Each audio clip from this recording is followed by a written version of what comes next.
Hello ladies and gentlemen, Grim here, and today we're going to rank all the 15 resources and currencies in Injustice 2 Mobile.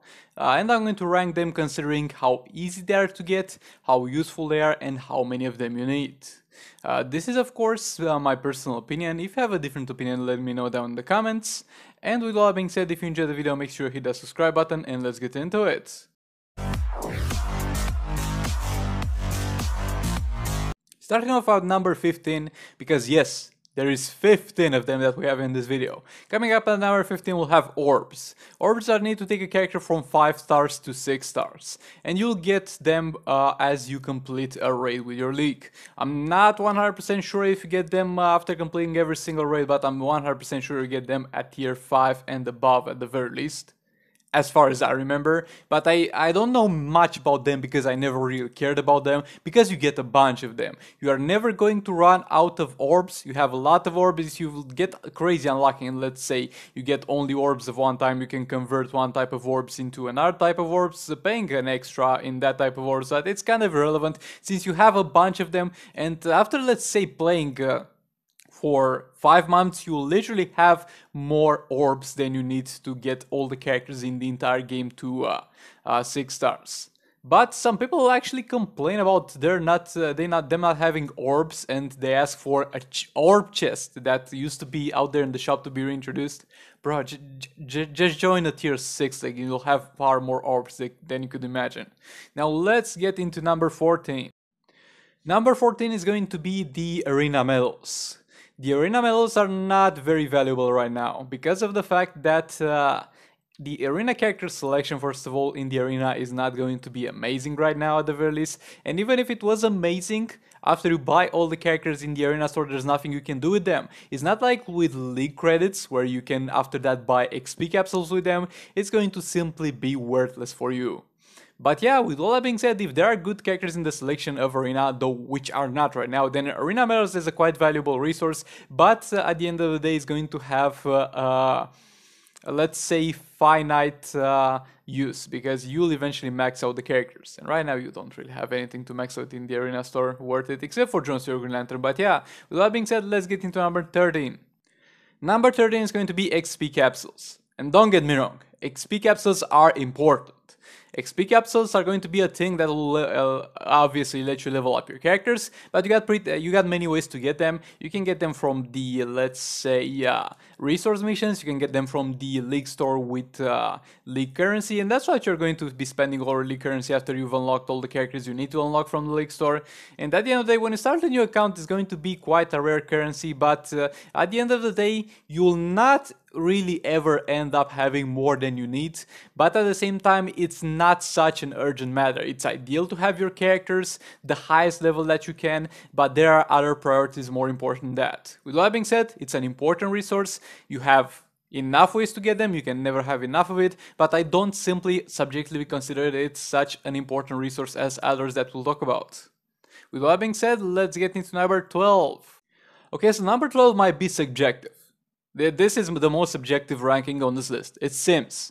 Sims are going to allow you, by the way, Sims, not Sims. Sims. Sim cards are going to be the thing that will allow you to skip fights. And it really depends from player to player here. Like, some people just have the time to play all the fights and they never use Sims ever in their life. Some people just don't have the time to play the fights and simply buy the Sims with gems from the special offer store. It's a very weird currency to rank because, in theory, you don't need at all, but in practice, it's going to be quite useful for you. So I'm going to leave it at number 12. And again, this is a very subjective ranking because sometimes I have the time to play a fight, sometimes I don't. So I rely to sim currencies. And the importance of sim currencies is mainly because of the auto combat in Injustice 2 Mobile sucking. Like, the auto combat in Injustice 2 Mobile is hell. You'll put a team that is twice the threat of the enemy, and they will end up losing or losing on a timeout because they can't properly finish the fight. With that being said, let's get to number 11. Number 11 is going to be very similar with the arena medals. It's going to be league credits. The league credits or league medals, or however you want to call them, are going to be things that will allow you to buy stuff from the league store. And the main difference between arena medals and the league credits is going to be that in the league store, first of all, you got some pretty good characters, okay? You got some pretty damn good characters in the league store. And on the other hand, when you're done with the characters in the League Store, you can buy with the League credits XP capsules. So that's why I think this is going to be a very useful currency. You will have a limited number of it, but it's going to be on a constant supply because you're constantly going to finish raids and finish them again and again, and you're going to get League credits. You should never get to the point where you stock up on League credits because I don't think the League Store is going to change. So if you max out your character, just go hard on the XP capsules because that will most likely be the main place to get them. So with all that being said, let's get into number 10. Number 10 is going to be Class Shards. Class Shards are the currency you receive every season from Champions Arena, and those are going to be shards that can be converted into character-specific shards of that class in order to star up your characters. And don't get me wrong, those are important, but at the same time, first of all, they are a finite resource. Second of all, you can also get shards from the League requests. And third of all, they are, let's say, of a finite use. Like, you'll eventually get to the point where you don't really need the class shards anymore. Like, on an 8-man soul account, I'm already to the point where I don't really need the Might shard class anymore because I can have all the Might characters at 6 stars at this point. So yeah, it's a very useful resource to have, but until a point. After that point, its use is not going to be that big. And at the same time, even if you place in the highest tier of CA, you're not going to get many of them, so it's going to be a slow grind towards them, and since that slow grind is the only way to get them, I can only give them number 10. At number 9 will be Prismatic Shards. It's literally the same thing as Class Shards, but they have the added benefit that you can use them for any class. The same arguments are going to be made as for the Class Shards. They're going to be useful to you, they might have a finite resources, they're going to be better because they are obviously for every single class, but you get such a small amount from those, and there's nothing you can do to increase the amount you get per week, rather than just getting higher in the CA. And yeah, this ranking of the Class Shards might be subjective over here as well, because I simply don't like CA. I don't like CA as a game mode, so yeah, deal with it. If you wanted to rank the Class Shards higher, then go ahead, be my guest. Now let's get into the next one. Number 8, in fact. Number 8 is going to be credits.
Coming in at number 7, we have Energy.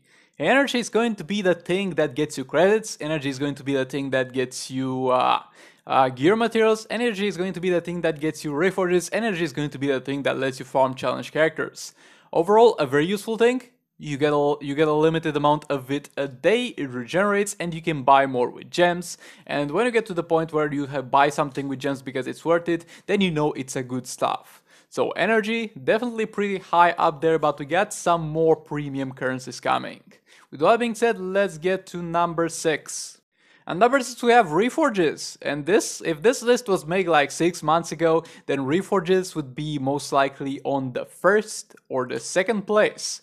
But not anymore, because first of all, we now get Reforges from the soul raids, and you might be like, oh Sigval, that's a slow amount from soul raids. Yeah, it is a slow amount to start off with, but as you go on and on with the soul raids, you get more and more Reforges. You get more Reforges while farming daily, you'll eventually have enough Reforges, but the thing is, yeah, you never have enough Reforges, but look, if you're starting out and your account is smaller, what you can do with your Reforges is get on a character all rolls that you need and then get all high rolls that you need. You don't need to go straight for a perfect build. Like, look, a perfect build might take up to 400 Reforges, 500 Reforges, 300 reforges depending on your luck, but a half as good build, like a 75% done build, will take only around 100-150 reforges. So if you want to get your build done to 80% and then move on to another character, that is which you should do for the most part until you get all your things set up. You don't need that many reforges. But if you're into fine-tuning, you'll need a lot of reforges. But if you're at the point where you need to fine-tune your characters, most likely you're doing pretty well in soul rates, and you're going to get a lot of reforges. And trust me, the higher difficulties are not going to count reforges in tens, they're going to count them in hundreds. But yeah, with all that being said, let's get to the next resource. Gear materials! Boy oh boy, I'm ranking gear materials higher than the reforges, am I right? Are you mad, Sigvald? No. Let me tell you why.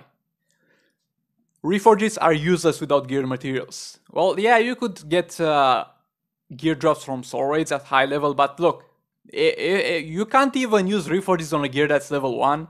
And if you use reforges on a gear that's below level 40, then you are not going to get much value out of that. And while you can get a half-ass build with a small amount of reforges, you're going to need a big amount of gear materials to get your characters to level 40, level 60, and eventually level 70. And I think that's a far more important aspect in leveling up and building your roster than reforges actually. Because as I said, you need far less reforges, but you'll need a lot of gear materials to get some characters level 60 and then level 70. But yeah, with all that being said, as reforges, you can farm them, you can get them from the normal raids, you can get them from the soul raids, though not big amounts from soul raids, but you'll need a lot of them, and I can assure you, you'll never run out of a need of gear materials. With that being said, let's get to number 4. Coming in at number 4, we have artifact materials. Normal artifact materials. Let me be clear on that one. Normal artifact materials. We'll talk about the apocalypse artifact materials afterwards. So, the normal artifact materials are going to be the stuff that allows you to level up your artifacts, the Azure artifacts. You're going to get them every single raid if you are in the top 10 at the very least. But if you're not in the top 10, then you ain't getting artifacts only, so yeah, that's that. And you also get them from soul raids, though it's not a huge amount from there. Your main source of artifact materials will be from the normal raids. It's a very good resource. It's going to be the thing that will get you, your Orblades all the way to level 10, will get your Claws of Force all the way to level 10, and it's going to be a good stuff all around. That's why it is so high on the list. But still, it has a limit. Like, ideally on an account, and I'm only talking about raids and soul raids. In Arena, you can get a bunch of stuff upgraded. But in terms of raids and soul raids, you need 2 level 10 Blades, 1 level 10 Claws of Horus, 1 level 10 maybe a meta-human artifact, and you're pretty much set. Like, if you want to go fine-tuning, if you want to build your might artifact for phase 2, then go ahead. But if you got those 4, it's all needs, so it's going to be kind of limited in a way, but on the other hand, you will never have enough to upgrade all the artifacts you desire. With all that being said, let's move on to number 3. Coming in at number 3, we got gems. Gems at number 3. Why aren't they number 1, Sigvald? Why aren't they number 1? So gems is going to be a very valuable resource. Let me get that out of the way. One of the most valuable resources, but not the most valuable resource in my opinion. So gems are going to get you energy refreshes, are going to get you SIM cards, are going to get you chests, where you get silver something and gold something, all that good stuff. But the thing is, and they're going to be in a constant supply, let's say, like, looking at it, what I found to be the fact is that you get most of your resources by claiming your daily achievement, by playing Arena, and by playing CA. So you'll eventually get your gems. It's a pretty slow grind, but you'll eventually get there. They're not so high on the list because there are 2 things that I think are more valuable than gems, and there are 2 things that I think take priority over everything else in terms of spending your gems. But yeah, overall, they are gems at the end of the day. Don't look at me like that. You knew they were high, but let me make my case on the next 2 to say why the next ones will be higher. With that being said, let's get into number 2. So coming in at number 2, we get ourselves Apocalypse Artifacts Materials. This is going to be the good stuff, guys. This is going to be the very good stuff. Like, we got ourselves Apocalypse Artifacts, and they get some bonuses here and there, they have some effects here and there, but the main thing is going to be the bonus attack and health in soul raids. Because with this bonus attack and health in soul raids, you'll do much better in soul raids. And by doing much better in soul raids, you'll get artifacts, You'll get characters, you'll get artifact materials, you'll get credits, you'll get normal artifact materials, you'll get reforges, you'll get gear materials. Having a high level firebox or a high level whatever apocalypse artifact you are building right now is going to bring you like half of the resources on this list, and it's going to very much enhance your performance. And that's why they are so high. And the second part is that they are rare. And you really need to drop some gems if you want to have your firebox at high level, because you're only getting some from the soul rates. They don't drop every single rate like the normal artifacts do, which I think they should do though. But that's a talk for another video. I think they should do drop at the very least from tier 7 and tier 8. I think they should do drop. Maybe they plan to introduce them in future tier 9 and tier 10 raids. But the main thing is you need them, you never have enough of them, and having them will highly boost your account progress. And you need a huge amount of them, trust me on that one. But yeah, with all that being said, let's get into the number 1. So, coming in at number 1, we get ourselves Artifact Reforges. We are all sleeping on the Artifact Reforges, and that's okay, because that's solely understandable. Artifact Reforges are a currency that was introduced recently, and so far we only had one chest that could yield you Artifact Reforges. And at the point when that chest came out, a lot of people that were actually watching my videos, that's why that video didn't do well, by the way, because not many people even have that many good artifacts to reroll bonuses on them. But now I got some artifact bonuses, and Artifact Reforges is right now the most premium currency in the game. Is the most rare currency, is the most premium, and it's for good reason, because the bonuses that they give are madly good. Like, not many people know this yet, and it's not really confirmed that much yet because few people have done it, but the people who now are adding lethal attack chance on their characters and lethal attack damage on the artifacts are doing crazy amounts of damage, because the lethal attack chance is going to be a second crit right now that we got critical attack damage. And again, they are a very rare resource, and they are going to contribute a lot to your damage if you get your hands on them. But yeah, with all that being said, this is pretty much everything for this video. Again, this is just my subjective opinion. If you got a different opinion, let me know down below. Like and subscribe if you enjoyed the video, dislike it if you dislike it, maybe hit that bell button. I got a new streaming only channel, links in the description, and I'll see you all in the next one. Bye!